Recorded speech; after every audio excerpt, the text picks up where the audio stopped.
their feet sinking into the cold mud, pulling free with a soft wet sound. Their laughter floated back to the village, joined by the croak of frogs returning to the shrinking pools.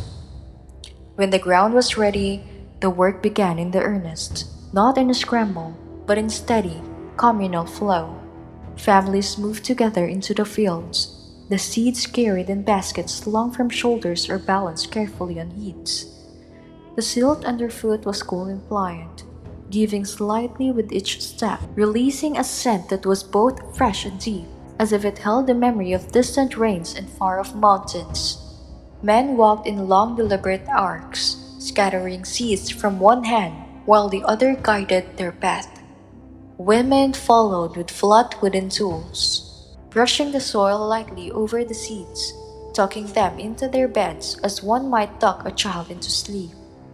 Children came after, not to work so much as to learn, to watch the way the hand must move just so, to hear the quiet remarks exchanged between the elders about which plants would ripen earliest, which might need more water carried to them in the dry weeks ahead. The planting was also a kind of reunion.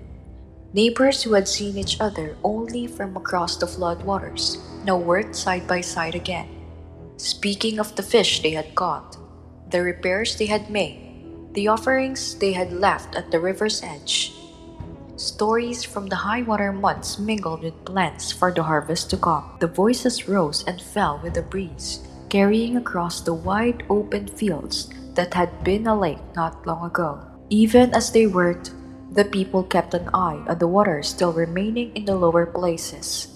These pools would shrink day by day, but for now they were alive with fish, insects, and birds, and they would feed the village for a little while longer.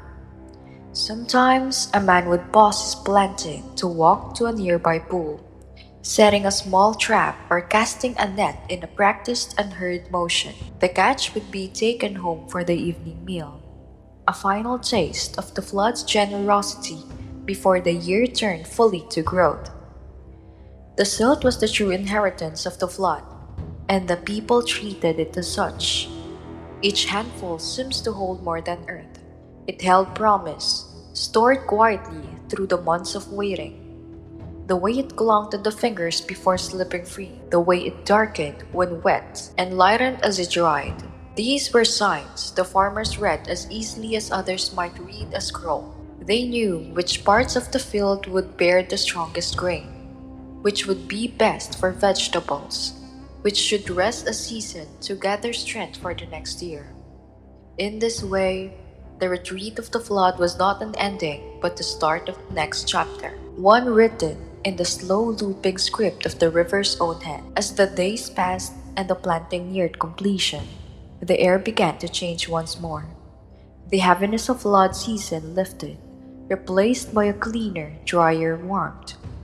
The breeze no longer smelled of deep water, but of green shoots and turned oil. Birdsong returned in fuller measure, as if the land itself were exhaling into the new season. The people still carried the flood in their memories, in the stories they told at night, in the jars of dried fish stored away, in the repaired boats waiting for the next high water. But their eyes were already on the fields, on the tender lines of greens that would soon stitch the dark earth into the quilt of life.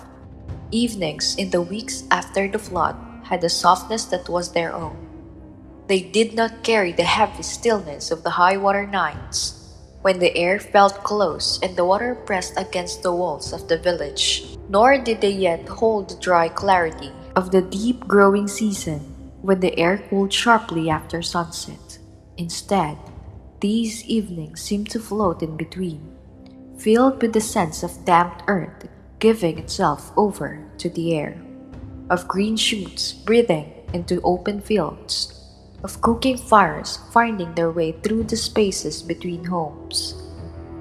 The light stretched longer now, spilling gold across the fresh planted ground, sliding over the dark silt until it glowed as if it lit from within. Shadows lengthened gently, not with the quick rush of shorter days, but with the unhurried grace of a season still in its middle step. People returned from the field slowly, with none of the urgency that sometimes marked the harvest months. A man might pause on the path home to rest a hand on the tether of his boat, checking that the mooring rope still held well before the damp line left by the flood. A woman might linger by a neighbor's wall, trading a handful of herbs for a coil of cord or story heard that morning in the market.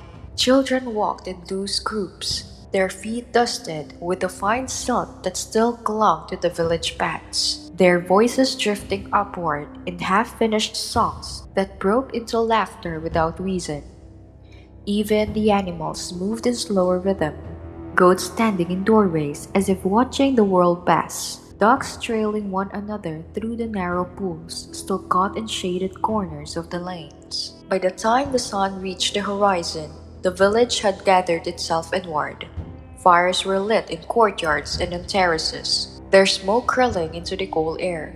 The scent of roasting fish, fresh bread, and stewed vegetables mingled and drifted freely. No walls could contain it.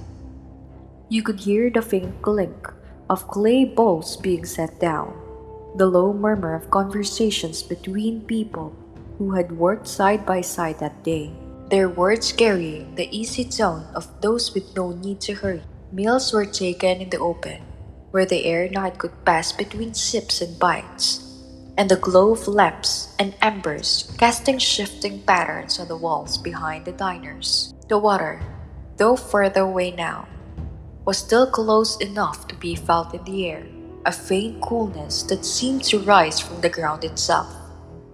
After eating, people lingered.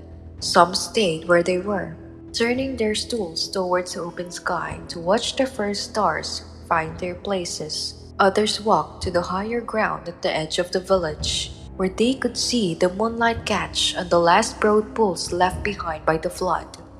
There, conversation slowed even further, becoming stretches of shared silence broken only by the sound of the breeze moving through the reeds. Sometimes, a child would ask questions about the flood that just passed, and an elder would answer not in exact measures but in stories. About a year when the flood brought a tree from far upstream, roots and all, or when a fisherman's net caught a bird resting on the current instead of the catch he expected. These stories were given gently, their details half practical, half poetic, because the flood was never just water to be measured. It was presence to be remembered. As the night deepened, the village seemed to breathe in unison. The laughter and voices that had warmed the air after the supper faded into murmurs, then into a quiet, broken only by the sounds of the earth and the water settling into themselves. From the rooftop, the view stretched far over the darkened fields. Patches of water still glimmered faintly, catching the silver of the moon, while the rest lay in shadow, stitched with the faint green of new shoots just visible in the starlight. The air was cooler now, but not cold. It carried the lingering warmth of the day alongside first hints of dew, and every inhalation felt steady and hurried. Somewhere close, a dog gave a single contented quack before tucking its head under a wing. Farther away, a rope creaked as a boat shifted gently against its mooring, rocked by some current too subtle to see. People lay down in their homes or sat still in the open, no longer speaking, their thoughts wandering in the slow drifting way of the river itself. The scent of the damp earth rose stronger as the breeze moved through the reeds, a reminder that the flood had only recently passed and that its touch still lingered in the soil. The sky above was wide and clear, the stars so numerous that it seemed the dark between them had thinned. In the quiet, you could almost imagine the river continuing to move through the village, not as water, but as a memory, an unseen current flowing through the minds of those who had lived beside it, year after year, flood after flood, and then the sounds of the night became the only conversation left. The slow chorus of insects, the sigh of the breeze across the open ground, the deep, unheard pulse of life that came when the day was over and the work was done. The village rested, the river rested, and in the balance between them, in this calm breathing moment, everything felt whole.